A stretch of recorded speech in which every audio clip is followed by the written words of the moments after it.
السلام علیکم ورحمۃ اللہ وبرکاتہ۔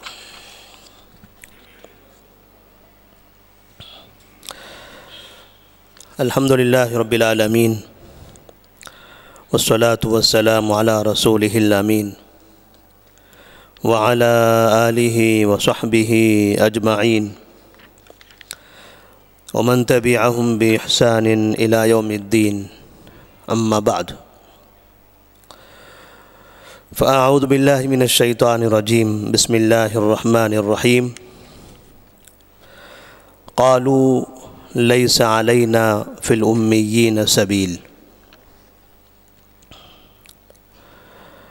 نبی کریم صلی اللہ علیہ وسلم کی سیرت میں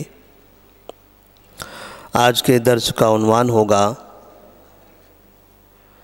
مدینہ میں نبی کریم صلی اللہ علیہ وسلم سے عداوت۔ آپ صلی اللہ علیہ وسلم مکہ سے ہجرت کر کے مدینہ منورہ آئے تھے۔ مدینہ کے دو مشہور قبیلے اوس اور خزرج نے آپ کی مدد کا وعدہ کیا تھا، اور انہوں نے اپنے وعدے کو پورا بھی کیا۔ آپ صلی اللہ علیہ وسلم مدینہ میں داخل ہو گئے، لیکن ایسا نہیں تھا کہ جن لوگوں نے مدد کا وعدہ کیا تھا وہی لوگ وہاں کے باشندے تھے، بلکہ وہاں رہنے والے دوسرے افراد بھی تھے جنہوں نے نبی کو مدینہ آنے کی دعوت نہیں دی تھی، یا جو لوگ نبی کریم صلی اللہ علیہ وسلم کے مدینہ آنے سے خوش نہیں تھے، ناراض تھے۔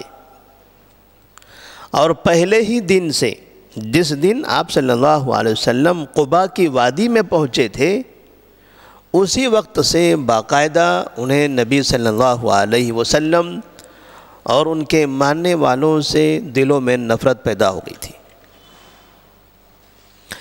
ایک تو مکہ والے جنہوں نے نبی صلی اللہ علیہ وسلم کو قتل کرنے میں ناکامی حاصل کی، ناکام ہو گئے تھے، ان کے دلوں میں ایسی دشمنی پیدا ہو گئی کہ چونکہ مکہ دنیا کے لوگوں کا ایک مرکز تھا، لوگ وہاں پر حج کرنے، عمرہ کرنے پہنچتے تھے اور وہاں کے باشندوں کو محترم مانتے تھے۔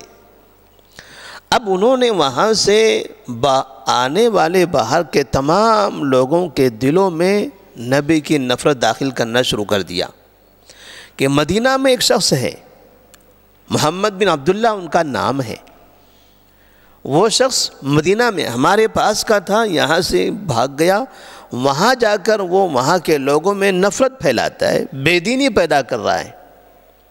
باقاعدہ اس طرح سے مکے والوں نے مکہ میں باہر سے آنے والے لوگوں کے دلوں میں، ان کے دماغ میں یہ بات ڈالنا شروع کر دی،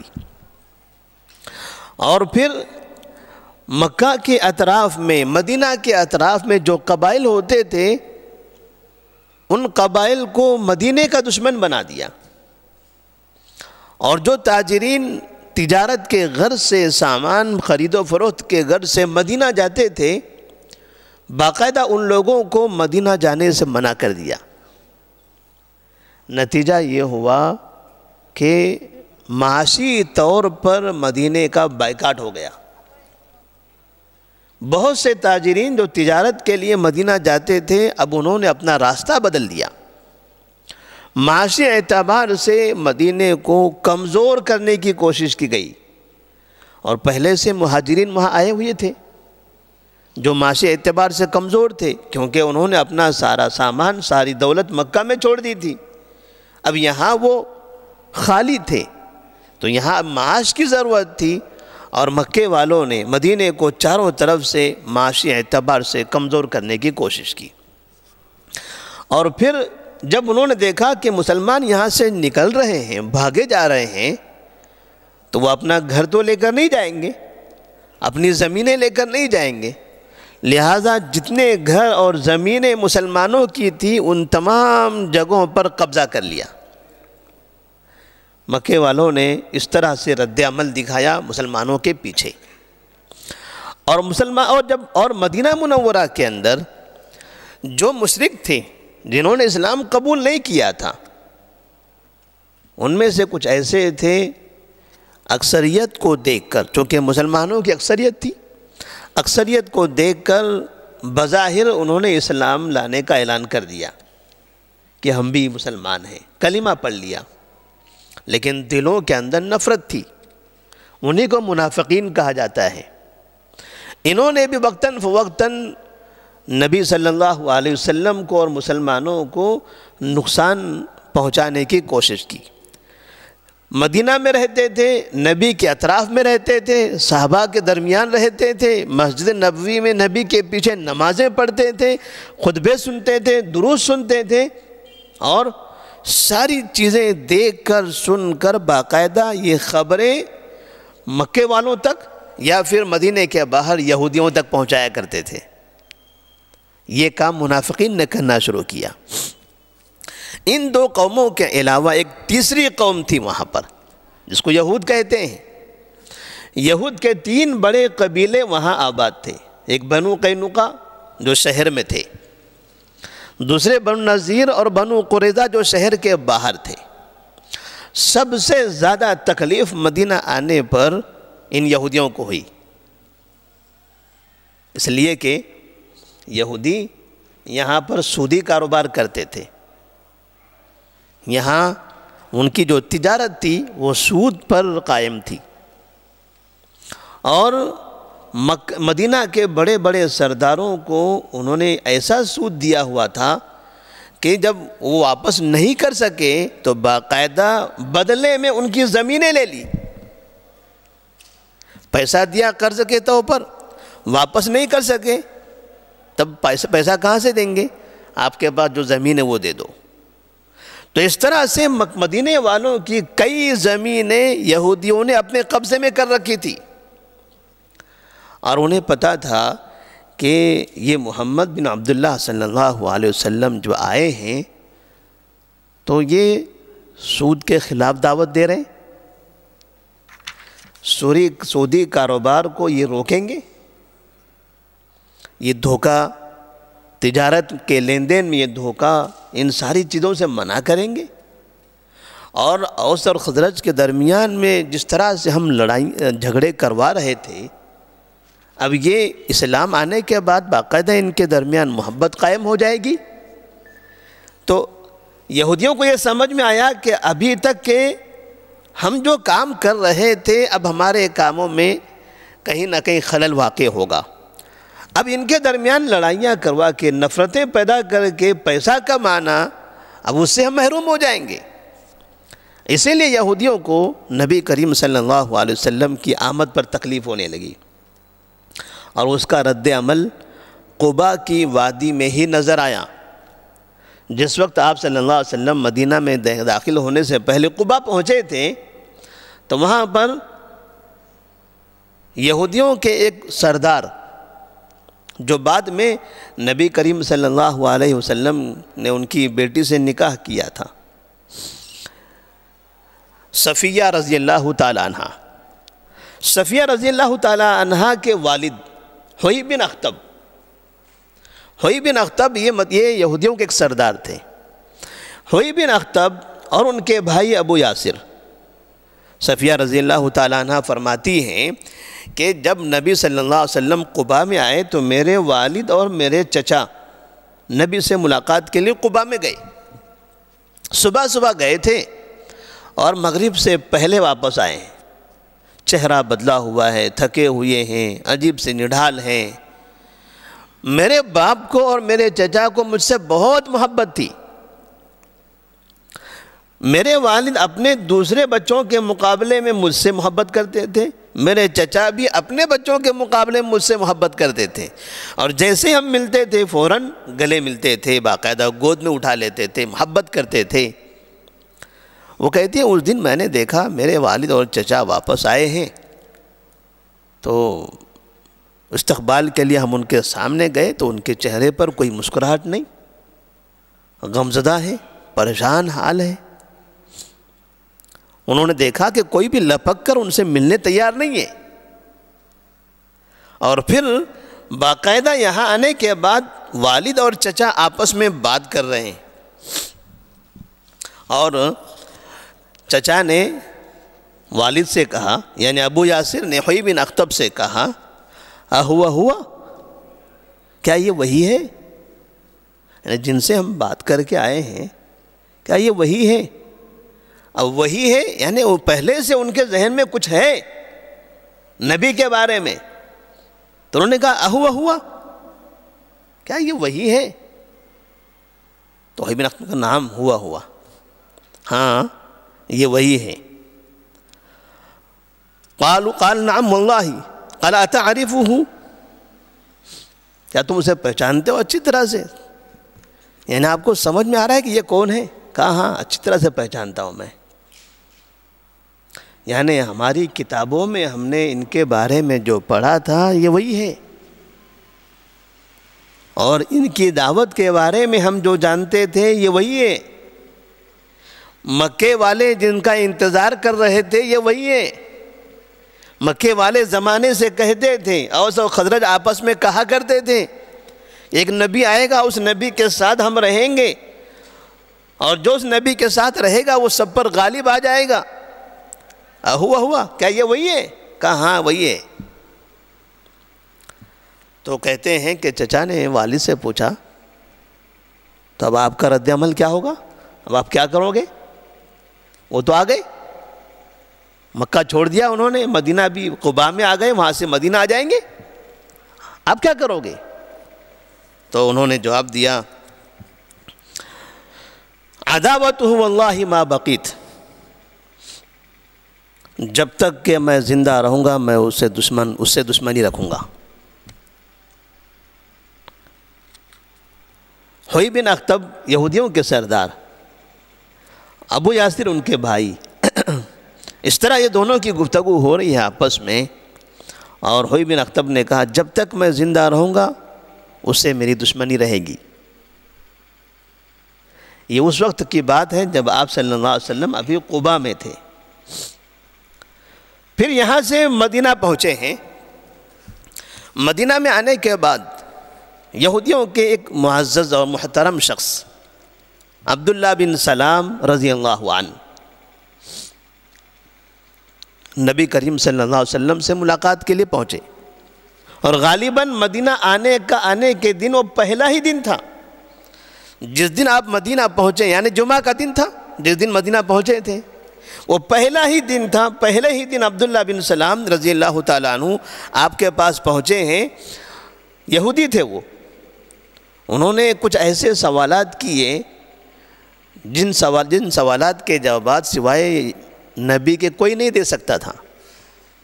عبداللہ بن سلام اپنے کتاب کے عالم تھے، انہیں آسمانی کتابوں کا علم تھا، تورات کا علم تھا، تو انہوں نے کچھ سوالات نبی سے کیے، نبی صلی اللہ علیہ وسلم نے وہ جوابات دے دیے۔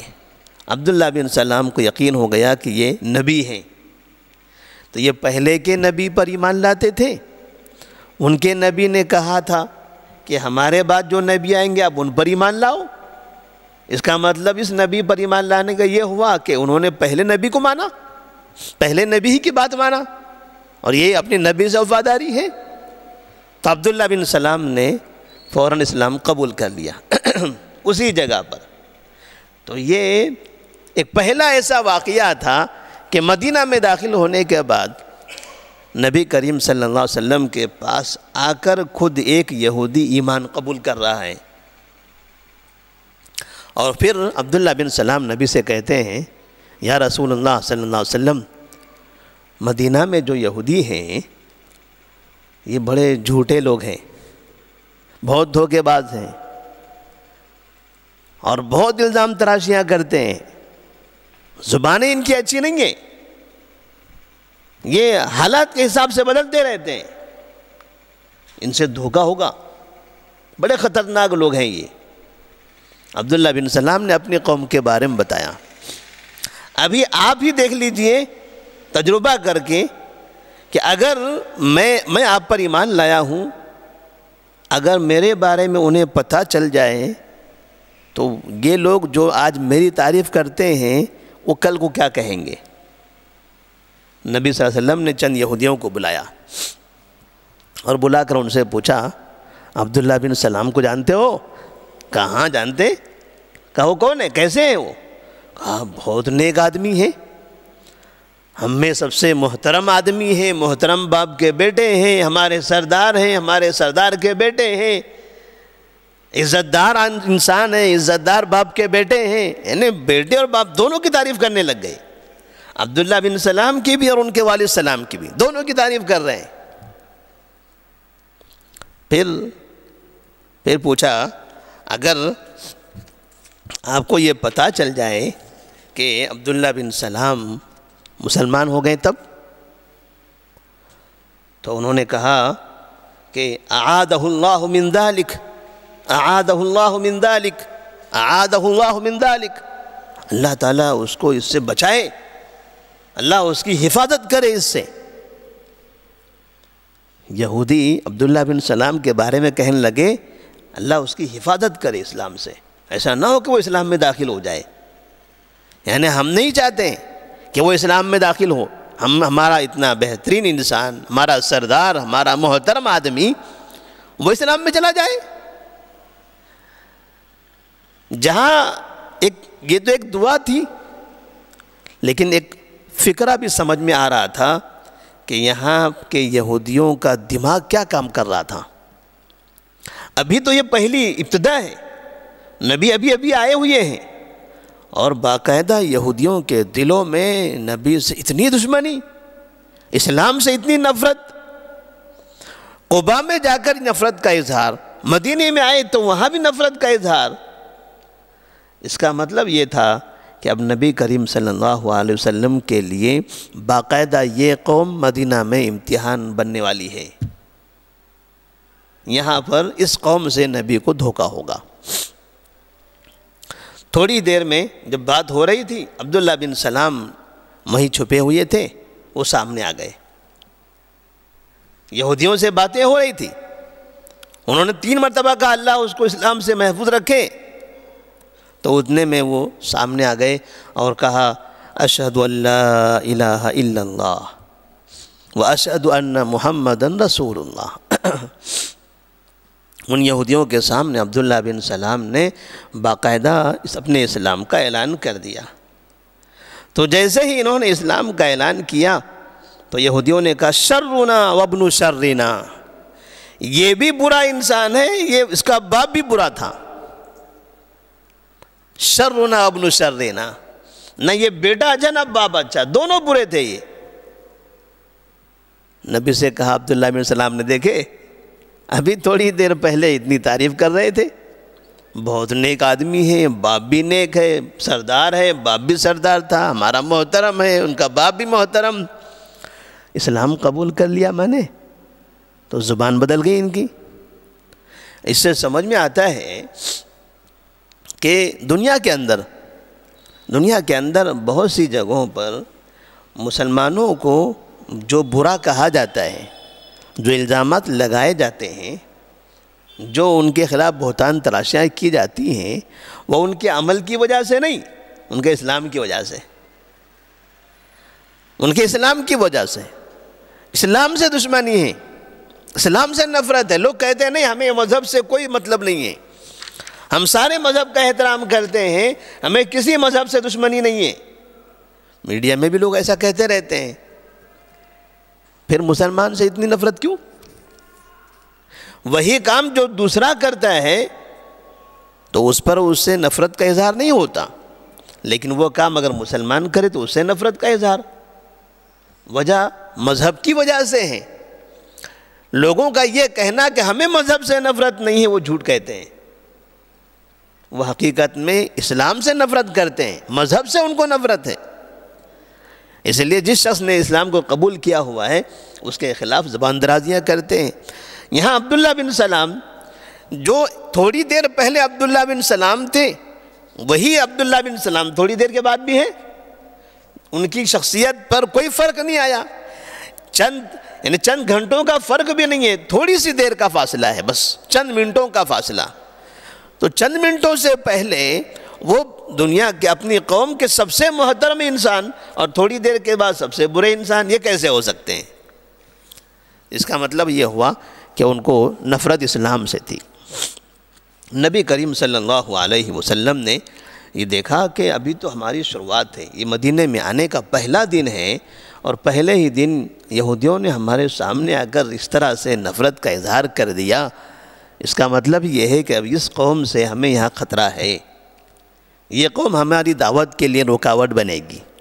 لیکن نبی کریم صلی اللہ علیہ وسلم باقاعدہ اپنا مشن جاری کیے ہوئے تھے، اپنا کام کر رہے تھے، اور مسلمانوں کی اچھی خاصی آبادی تھی۔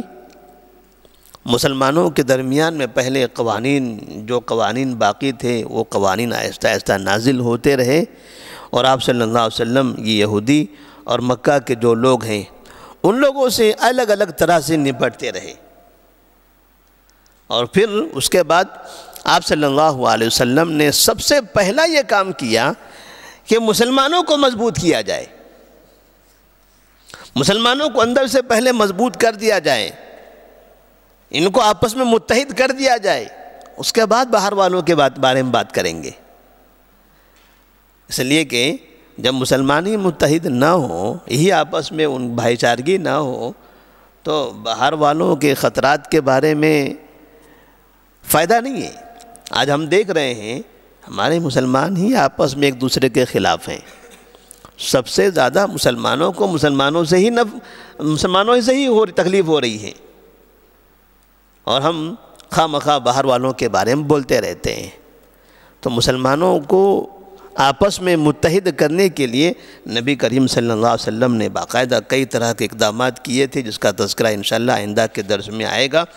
اور یہ مدینہ میں آنے کے بعد کے یہ حالات تھے، ایک طرف یہودی، دوسری طرف منافقین، اور تیسری طرف مکہ کے وہ مشرکین۔